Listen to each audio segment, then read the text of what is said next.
Good morning. Let's continue our little devotional series in the book of Philippians today with chapter 1 and verse 12. We're going to do another paragraph here. And last time we listened to Paul's beautiful prayer for the Philippians. And now he turns his attention to his own situation a little bit. And of course, the Philippians were undoubtedly worried about him. He was, after all, in prison. And he is their beloved pastor and missionary. And it looks surely like God's work has been interrupted.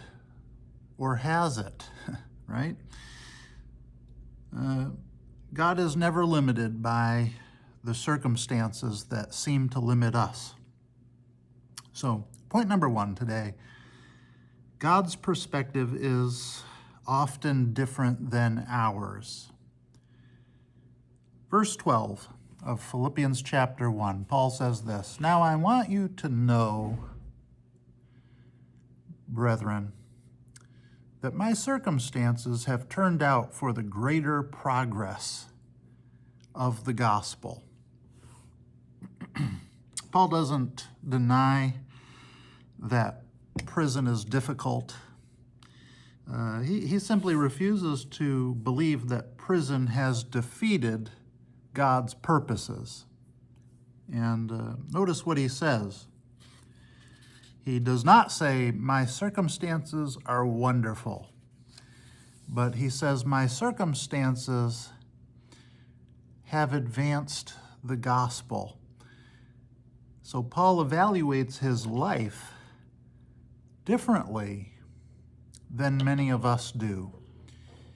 He asks, how is God using this? Instead of, why is this happening to me? And faith doesn't ignore difficulty, but faith looks for God's purpose within difficulty. Romans 8:28, great verse. "And we know that God causes all things to work together for good, for those who love God." And so, that's point number 1 today. Point number 2, closed doors often open unexpected ones. So verse 13 says, "So that my imprisonment in the cause of Christ has become well known throughout the whole Praetorian Guard and to everyone else." Paul explains that because he was imprisoned, the entire imperial guard had heard about Christ. And think about that. Paul, if he had remained free, probably would not have spent day after day speaking with the Roman guards. And so the very circumstance that looked like an obstacle actually became a mission field. And so we can ask ourselves a question or two here. We can ask this: what closed door in my life might actually be opening another one? Or we could ask this: where has God placed me today or this week that I might otherwise not have gone? And, sometimes God changes the assignment without changing our purpose. There was a family on vacation, and they got very frustrated when they were driving along the road, and they came across road construction that forced them to take a detour. And along that route, and they had been through that area many times over the years, But this time they had to take a different route, and along that route, they discovered a beautiful overlook that they never would have seen otherwise. And it wasn't that far away from where they usually traveled, but just out of the way. And it was absolutely magnificent. It was an experience for them. It was one of those moments for them as a family to come across that. You know, some of God's greatest blessings are found on roads we never planned to travel. And in Acts chapter 16, Paul, you remember, and Silas found themselves in prison. They had been severely flogged, and they had been chained in the inner prison in stocks. And even in prison, Paul saw opportunities. It says about midnight, Paul and Silas were praying and singing hymns of praise to God. And that kind of leads us to the next point, which is point number 3. Courage is contagious. Verse 14, it says, "And that most of the brethren, trusting in the Lord because of my imprisonment, have far more courage to speak the word of God without fear." Now, Paul says that many other believers became more courageous because of his imprisonment. His faith encouraged their faith. His courage strengthened their courage. That's an amazing thought, isn't it? We never know who is watching us. Sometimes our quiet trust in God gives someone else the courage to keep going. And for the record, Paul never pretends, again, that prison is pleasant here. He doesn't call evil good, or he doesn't call suffering enjoyable.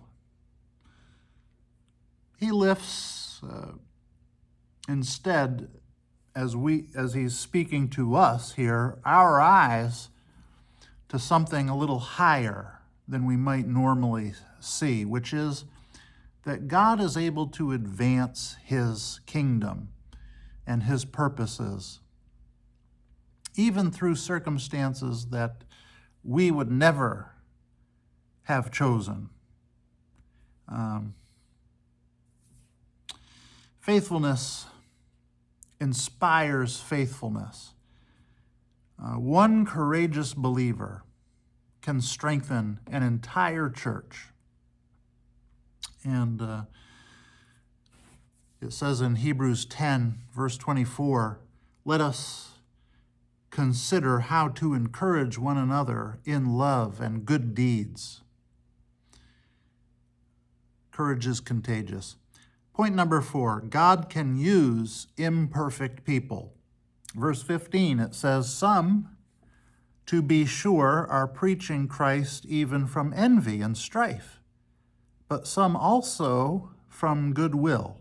The latter do it out of love, knowing that I am appointed for the defense of the gospel. The former proclaim Christ out of selfish ambition, rather than from pure motives, thinking to cause me distress in my imprisonment." Well, this is one of the most surprising parts of the passage.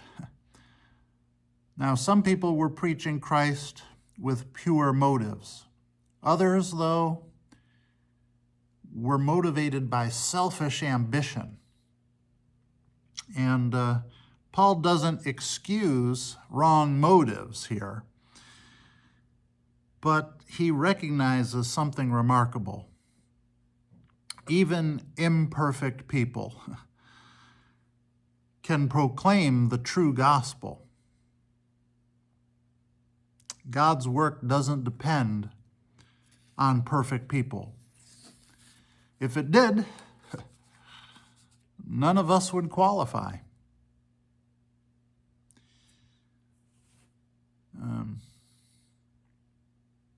And I love the fact that Paul here can rejoice. And he can rejoice whenever Christ is genuinely proclaimed, which leads to point number 5. The gospel remains the main thing. Verse 18, or at least the first part of it. What then? Only that in every way,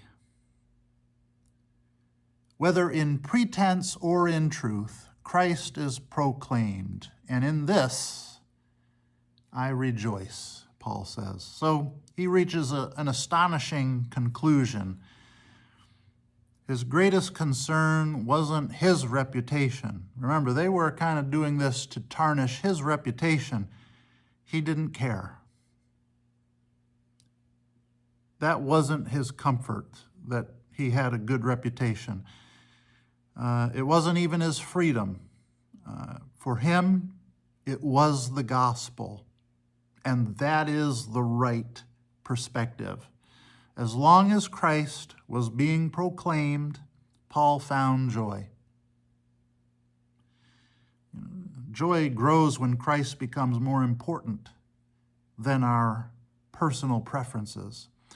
And so it reminds us of John 3, verse 30. He must increase, but I must decrease.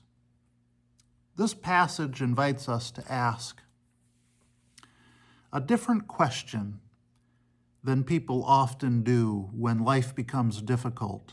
Instead of asking, why is this happening? We should begin asking, Lord, how might you use this? That's the question to ask. We recently had the opportunity to travel to Durham, North Carolina,